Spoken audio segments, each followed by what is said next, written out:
ഞാൻ കേരള ക്രൈം ഫൈൽസിൽ ഏത് പോലീസ് ക്യാരക്ടറാണോ ചെയ്തത്, അത് റിയൽ സ്റ്റോറി ആയതുകൊണ്ട് തന്നെ അദ്ദേഹമാണ് ഇന്നത്തെ ഇപ്പൊ പുനലൂർ CA ആയ വിജയശങ്കർ സാർ.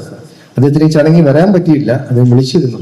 അപ്പൊ അന്ന് ഞാൻ അദ്ദേഹത്തെ കണ്ടപ്പോൾ ചോദിച്ചു, സാറേ ഇത്രയും ടൈറ്റ് ഷൂ ഒക്കെ കൊടുത്ത് ബെൽറ്റ് ഒക്കെ എന്തിനാ, നമുക്ക് നല്ല ക്യാൻവാസ് ഷൂവും ഒരു ടീഷർട്ട് ഒക്കെ കൊടുത്ത് കള്ളന്റെ പുറകെ ഓടുമ്പോൾ നമുക്ക് ഓടി പിടിക്കാൻ തോന്നുന്നുണ്ട്. ഈ ഷൂവും ബെൽറ്റും ഒക്കെ ഇട്ട് അപ്പൊ ഞാൻ ഒരിക്കലും ഓടില്ല, അവൻ ഓടിപ്പോയിക്കോട്ടെ ആയിരിക്കും.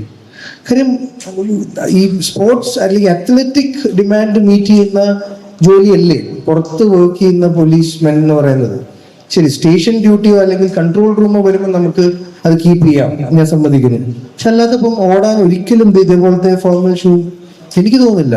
അപ്പൊ അന്നൊക്കെ ഞാൻ ചോദിച്ചു. അപ്പം തീർച്ചയായിട്ടും അങ്ങനെ 3-4 സിനിമ ചെയ്തപ്പം എനിക്ക് മനസ്സിലായി ഈ ഡ്രസ് ഇടാൻ തന്നെ ഇത്ര പാട്.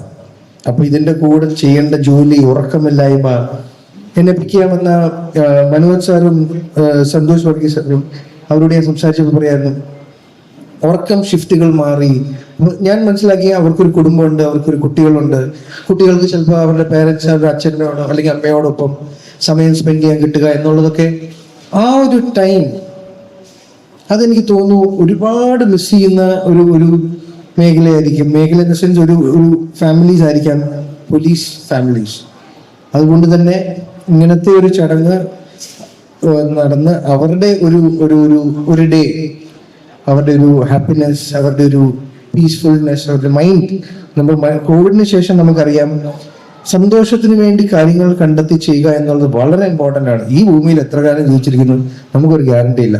ഉള്ള കാര്യം നമ്മളൊക്കെ സമാധാനപരമായിട്ട് സന്തോഷപരമായിട്ട് ഇരിക്കാൻ ശ്രമിക്കുക.